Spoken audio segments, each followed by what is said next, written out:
Hello everyone, welcome back to my channel. आज हम पढ़ने वाले हैं contribution of western school of philosophy.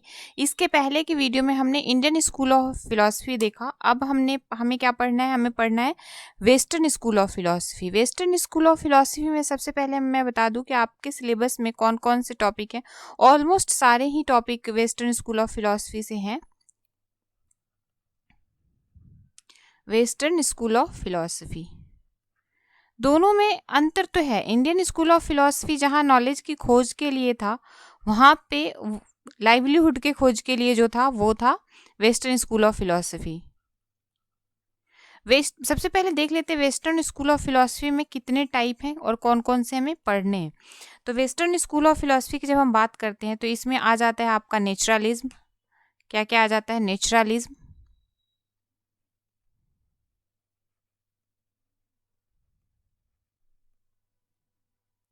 Idealism,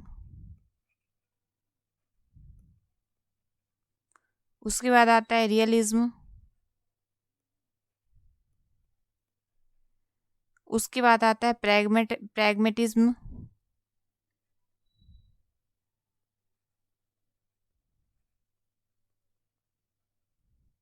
उसके बाद आता है लॉजिकल इम्प्रिसिज्म,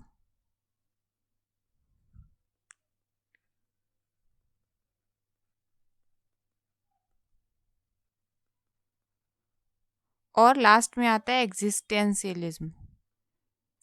लास्ट में क्या आता है? एग्जिस्टेंशियलिज्म। इन सब के बारे में कहीं ना कहीं थोड़ा थोड़ा हमें यूजीसी नेट के लिए पढ़ने की ज़रूरत है।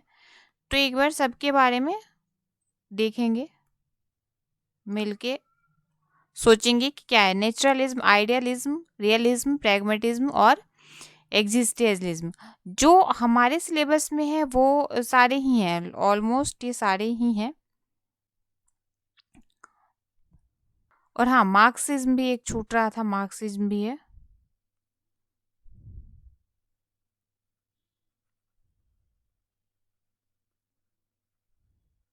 ये सारे जो हैं वेस्टर्न स्कूल ऑफ फिलॉसफी से बिलोंग करते हैं। तो वन बाय वन करके हम पढ़ते हुए चलेंगे, एक एक करके कि नेचुरलिज्म क्या है, आइडियलिज्म क्या है, इसके बारे में बात करते हुए चलेंगे।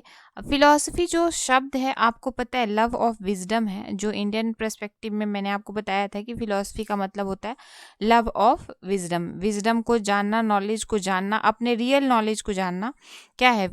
विजडम फिलॉसफी है। अब हम यहाँ पे थोड़ा सा ये बात कर लेते हैं कि भारतीय पर्सपेक्टिव में दर्शन क्या है और इंडियन और पश्चिमी पर्सपेक्टिव में, यानी वेस्टर्न पर्सपेक्टिव में दर्शन क्या है। तो जहाँ हमने देखा कि जो इंडिया के पर्सपेक्टिव में जब, या भारतीय पर्सपेक्टिव में हमने देखा, तो उसमें क्या है कि भारतीय दर्शन अत्यंत आध्यात्मिक रहा है। ये जो भारतीय दर्शन है, ये क्या रहा है? ये ज़्यादातर अध्यात्म पे जोर दिया है। भारतीय दर्शन जो है वो अध्यात्म पे जोर दिया है। अध्यात्म पे जोर दिया कौन? भारतीय, इंडियन स्कूल ऑफ फिलॉसफी। लेकिन यही अगर हम बात करते हैं कि जो पश्चिमी है या वेस्टर्न स्कूल ऑफ फिलॉसफी है, वेस्टर्न स्कूल ऑफ फिलॉसफी जो है वो किस पे सबसे ज़्यादा जोर दिया है? यहाँ के फिलॉसफी जो है वो सत्य की खोज पे, यानी कि नॉलेज या ट्रुथ की खोज पे उन्होंने ज़्यादा ध्यान दिया है। उन्होंने, जहाँ उनकी सोच वैज्ञानिक तरीके से, इंडियन स्कूल ऑफ फिलॉसफी वैज्ञानिक तरीके से थी, लेकिन ये कंट्रोवर्सी है कि जो जब जब विश्व में अभी फिलॉसफी का के बारे में कुछ नहीं पता था, उस टाइम इंडिया में फिलोसफिकल दार्शनिक, क्योंकि वेदों के साथ ही दर्शन इंडिया के शुरू हो चुके हैं और वेद को माना जाता है कि ब्रह्मा जी ने लिखा है। तो वेदों के साथ ही इंडिया में दार्शनिक और वेद भी कहीं ना कहीं साइंटिफिक, उसको उनके तरीके से, उनका जो अपने काल का, जो उनके काल का था, वो एक कहीं ना कहीं साइंटिफिकली उनके लिए था।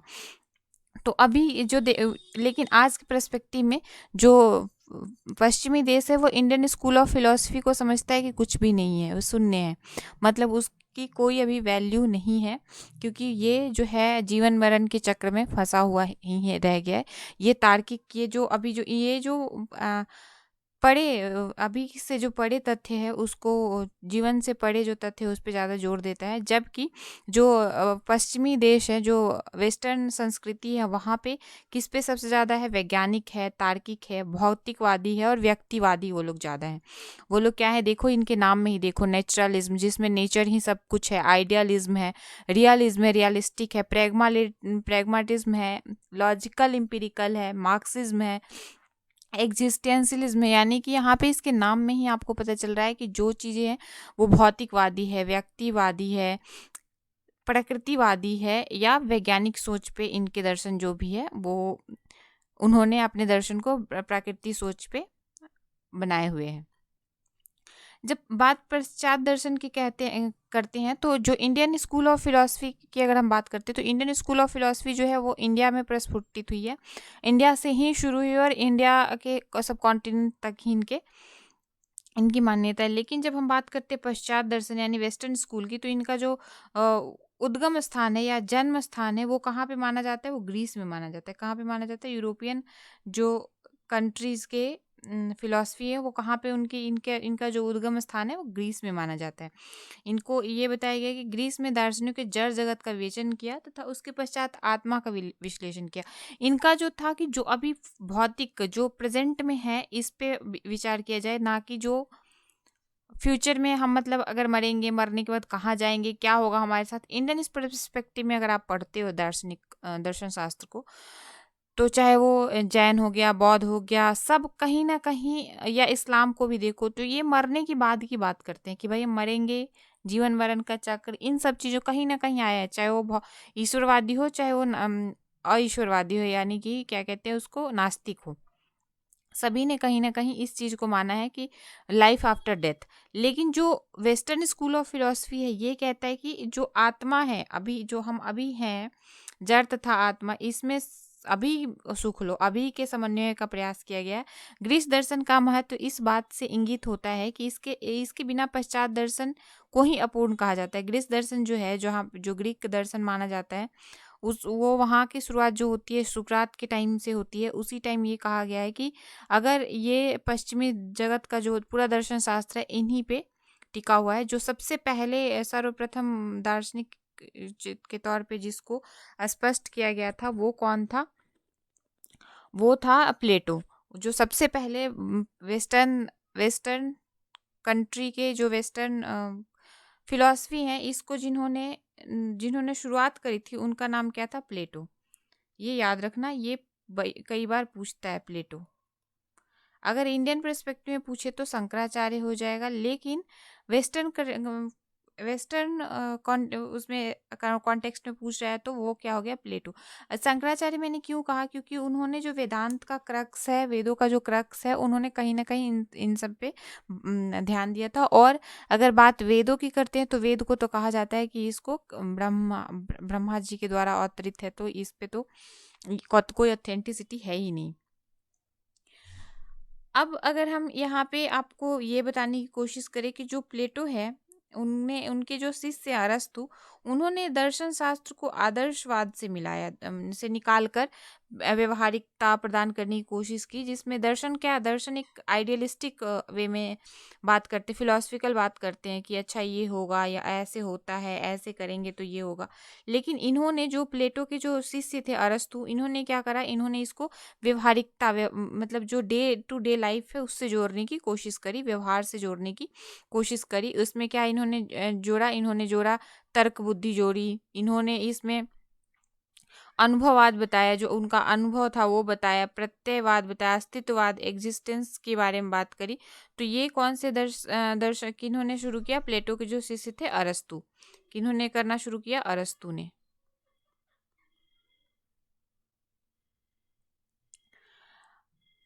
जो पश्चिम के देश, जो वेस्टर्न कंट्री थे, उन्होंने दर्शन को, जैसे इंडियन पर्सपेक्टिव में फिलॉसफी बाद में आया, इन यहाँ पे दर्शन शास्त्र था, उन्होंने फिलॉसफी नाम से जाना। इसका शब्द होता है दो, फिलोस प्लस सोफिया से मिलके बना है, फिलोस प्लस सोफिया, इसका अर्थ होता है बुद्धि। ये याद रखना, ये एक बार एग्जाम में पूछा था कि जो फिलॉसफी है किन दो शब्दों से मिलके बना है, तो ये किन दो शब्दों से मिलके बना है? ये फिलोस प्लस सोफिया, सोफिया, ठीक है। इसका मतलब क्या हो गया, सोफिया या सोफिया, इसका शब्द का, सोफिया शब्द का जो अर्थ होता है ये होता है बुद्धि। क्या होता है, बुद्धि। तो इसीलिए फिलॉसफी हो गया लव फॉर विजडम, यानी कि फिलॉस का मतलब होता है प्यार, तो ये इसीलिए इसको प्यार। और इंडियन पर्सपेक्टिव में देखो तो दर्शन शास्त्र, दर्शन दृश्य, जिस चीज को हम देख सकते हैं, सोच सकते हैं, वो दर्शन शास्त्र में आता है। भारतीय संदर्भ में इसका उपयोग दर्शन, जिसका दृश्य, दृश्य धातु जिसका मतलब देखना होता है, और देखना मतलब जो हमारे एलिमेंट्स है उसके उसके ऊपर जोर दिया जाता है कि आप उसको, वो आपको पता है।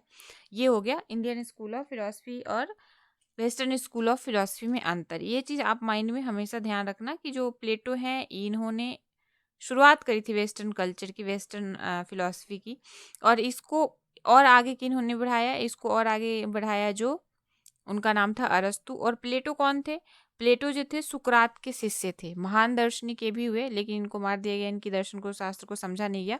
उनका नाम क्या था, सुकरात। सुकरात के बारे में एक कहानी है कि हर समय अपने साथ एक मिरर लेके चलते थे। इनका नाम क्या था, सुकरात, ठीक है। ये हर समय अपने साथ एक मिरर लेके चलते थे। क्यों लेके चलते थे मिरर, क्योंकि इनको अपनी इमेज कहते हैं हम, मैंने कहानी की उदंतियाँ, की उदंतियाँ आप इसको कह सकते हो, जो कि आप सुनी सुनाई बात तो पे है कि वो एक मिरर लेके चलते थे जिससे कि वो अपने पर्सनालिटी को डेली देख सके और उसको और डिफाइन कर सके, उसको और ब्रश अप कर सके, और अच्छे से बता सके, और अच्छे से निखार सके। ये हो गया आपके सुकरात का जो दर्शन था, जो इमेज था, वो चीज़। अब आपको इंडियन स्कूल ऑफ फिलोसफी, फिर आपको वेस्टर्न स्कूल ऑफ फिलोसफी में जो डिफरेंसेस है वो आपको समझ में आ गया। अब हम एक एक करके बात करेंगे इंडियन स्कूल ऑफ फिलोसफी के में जो नेचुरलिज्म है, या जो आइडियलिज्म है, या जो रियलिज्म है, इसके बारे में बात करेंगे। तो आज हम शुरू किससे करें, आज हम शुरू करते हैं नेचुरलिज्म से। नेचुरलिज्म जैसे कि नाम से ही आपको पता है, नेचुरलिज्म का मतलब क्या होता है, नेचर, नेचर से बिलोंग करते हुए, नेचर यानी कि जो नेचर के द्वारा ऑब्जर्व किया गया हो, वो नेचुरलिज्म से शुरू होता है। इसको पहले मैं हटाऊं, फिर शुरू करते हैं।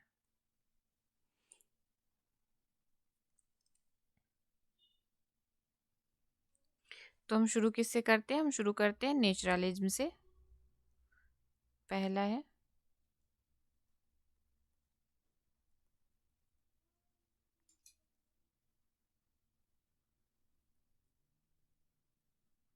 नेचुरलिज्म स्कूल ऑफ फिलोसफी, या प्रकृतिवाद, हिंदी में क्या कहते हैं, प्रकृतिवाद। प्रकृतिवाद से जैसे आप एक थॉट लगा सकते हो कि प्रकृतिवाद यानी जो नेचर से बिलोंग करता है, जो नेचर के नज़दीक हो। इसके जो जनक हैं, इसके जो जनक है या प्रोपोनेंट है, इनका नाम क्या है, रूसो। इनका नाम क्या है, रूसो। और इसके रूसो के अतिरिक्त जैसे बात करते हैं हम, अरस्तु, Comte, Hobbes, Bacon, Darwin, Lamarck, Huxley, Spencer, Bernard Shaw और वल्टर आदि भी प्रकृतिवादी ही थे। लेकिन मेन जो है वो क्या है, रूसो है। मेन जो है वो रूसो है। लेकिन अगर रूसो के अलावा भी इन लोगों का नाम आया हो, रूसो जो है ये मेन मेन इनको मान के चलो प्रोपाउंडर क्या है, इनके जनक या प्रोपाउंडर कह सकते हो, ठीक है। लेकिन अरस्तु भी क्या थे, अरस्तु एरिस्टोटल इंग्लिश में कहते हैं, कॉम्टे, अगस्त कॉम्टे, ठीक है, बेकन, डार्विन, बटलर, ये सब कौन थे, ये सब भी प्रकृतिवादी थे। और भी है, लेमार्क भी है। इन लोगों के नाम आप याद रखना, कई बार पूछ लेते हैं उसमें मिलान करने, या कहते हैं मैच द फॉलोइंग, उसमें पूछ लेते हैं कि प्रकृतिवादी इनमें से कौन कौन से हैं। तो ये चीज़ आप ध्यान रखना। प्रकृतिवादी दार्शनिक विचारधारा जो डार्विन के विकास के सिद्धांत के साथ सबसे अधिक अनुरूप जुड़ता है। डार्विन का सिद्धांत आप जानते हो, बायोलॉजी में देखते हैं, एक मौत नाम की जो इंसेक्ट थे, वो प्रकृति चेंज होते के साथ साथ वो कुछ अपने कलर भी वैसे चेंज करते गए। तो ये डार्विन का सिद्धांत एक आता है, एडॉप्टेशन का सिद्धांत आता है। तो ऐसे ही विकासवाद भी ये जो है नेचुरलिज्म उसके विकासवाद से बहुत ज़्यादा प्रभावित है।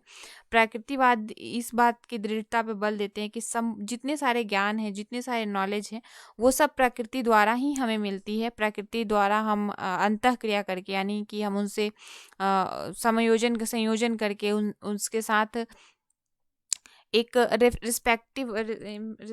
रिस्पेक्टफुल रिलेशन बिल्ड करके, यानी कि जो जैसे give and take relation in build करके, प्रकृति के द्वारा अनुभव प्राप्त करके जो वास्तविक दुनिया है उसके अंतर्गत हम अगर समन्वय बना के चले, तो ये चीज क्या है, प्रकृतिवाद को बढ़ावा देता है। प्रकृतिवादी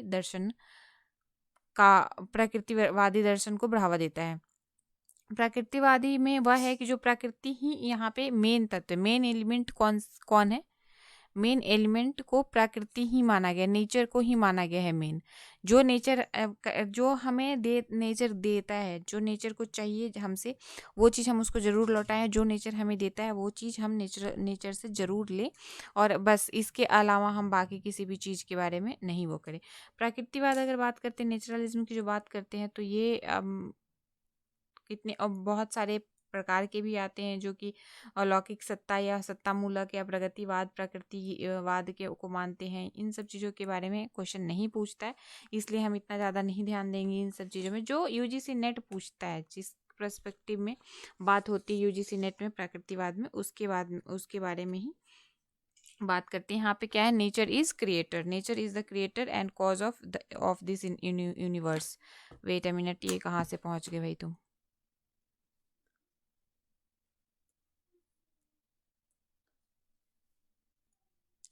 nature is,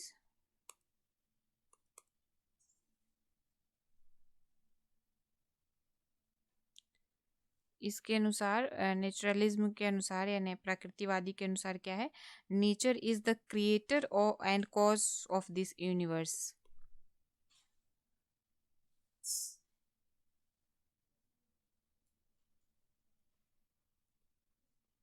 nature is the creator and cause of this universe. तो ये तो प्रकृतिवाद का जो आपका मेन पॉइंट था कि इसके जो जनक थे वो रूसो हैं, और इसका जो मेन सबसे मेन प्रिंसिपल ये है क्या, कि जो नेचर है वही क्रिएटर है और वही कॉज है इस पूरे ब्रह्मांड का, पूरे यूनिवर्स का। नेचर के द्वारा ही गिव एंड टेक करके हम इसके साथ बिहेव करके और परस्पर सहयोग करके हम एक अच्छी लाइफ को बिल्ड कर सकते हैं। इसका एक बहुत ही उन्नत उदाहरण कह सकते हो आप, कि आप याद कर लेना, या आपको पता होगा कि everything comes from the nature and return to the nature, कि जो भी है गिव एंड टेक में, कि हमें जो भी मिला है हमें नेचर से ही मिला है, और हमें नेचर में ही उसको रिटर्न भी करना है। Everything we get from nature और we return from nature also. हमें मिला भी किससे, नेचर से, और हमें क्या करना है, इसको रिटर्न भी नेचर को ही करना है। ठीक है, तो ये गिव एंड टेक वाली बात होती है कि हमें नेचर से लेना है, नेचर से। अब इसकी एपिस्टेमोलॉजी की बात करें तो आई होप कि आपको इसकी एपिस्टेमोलॉजी, मेटाफिजिक्स और एक्सियोलॉजी को समझने में ज़्यादा मेहनत करने की ज़रूरत नहीं है, क्योंकि इसका जो एपिस्टेमोलॉजी होगा वो क्या होगा, इसके नेचर कहाँ से मिले, इसको इसमें नॉलेज कहाँ से मिलेगी, knowledge of nature as the only reality. जो नेचुरलिस्टिक है वो कहाँ से नेचर नॉलेज लेगा, उसकी नॉलेज कहाँ से मिलेगी,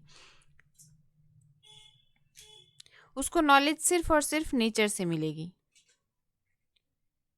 नेचर से नेचुरल वे में मिलेगी। जैसे अगर बच्चे को ठंड लग रही है तो आप उसको ये नहीं कहो कि तुम स्वेटर पहनो, तुम गर्म कपड़े पहनो, रहने दो उसको थोड़ी देर, वो अपने आप उसको फ़ील होगा और खुद वो सीख जाएगा कि हाँ, इस वेदर में ठंड लग रही है, ऐसे ये चीज़ करने से हमें ठंड का एहसास थोड़ा कम होगा। तो ये चीज़ उसको कहाँ से मिल रही है? नेचर से ही मिल रही है। अब इसकी मेटाफिज़िक्स की बात कर लेते हैं, तो मेटाफिज़िक्स क्या हो जाएगा इसमें? स्ट्रगल करते हैं एग्ज़िस्ट करने के लिए। हर नेचर में आप देखोगे कि एक दूसरे के साथ हम अन्योन्य सहभागिता सपोसी की क्रिया तो कर ही रहे हैं, कहीं न कहीं एक दूसरे को से आगे बढ़ने की होड़ भी कर रहे हैं, एक दूसरे के साथ पारस्परिक क्रिया भी कर रहे हैं और एक दूसरे को मार के खा भी रहे हैं हम। जैसे आप देखते हो कि कई जानवर है या हम ही लोग हैं जो ह्यूमन बीइंग्स है, वो भी तो नेचर पे ही डिपेंडेंट है। सारे फ्यूल्स खत्म कर दे रहे हैं, लकड़ियों को काट रहे हैं, वनों को काट रहे हैं। तो ये स्ट्रगल है, किस चीज़ की स्ट्रगल? इसके मेटाफिजिक्स में अगर हम बात करते हैं, तो मेटाफिजिक्स में आप चले जाओगे तो आ जाएगा क्या? स्ट्रगल फॉर एग्जिस्टेंस, जीने के लिए स्ट्रगल करना। सर्वाइवल फॉर द फिटेस्ट, जो सबसे फिट है वो सर्वाइव करेगा, जो फिट नहीं है वो क्या करेगा? वो लॉस हो जाएगा, उसकी लाइफ लॉस हो जाएगी। गिविंग, जैसे डायनासोर्स के बारे में आपने सुना होगा, बहुत सारे स्पीसीज अभी भी देख रहे हो कि वो सर्वाइव नहीं कर पा रहे हैं नेचर में। नेचर की जो बढ़ते हुए हॉट वेदर की वजह से या बहुत सारी चीज़ों की वजह से वो सर्वाइव नहीं कर पा रहा है। तो ये स्ट्रगल किस चीज़ के लिए करते हैं? ये स्ट्रगल करते हैं सर्वाइवल के लिए या एग्जिस्टेंस के लिए।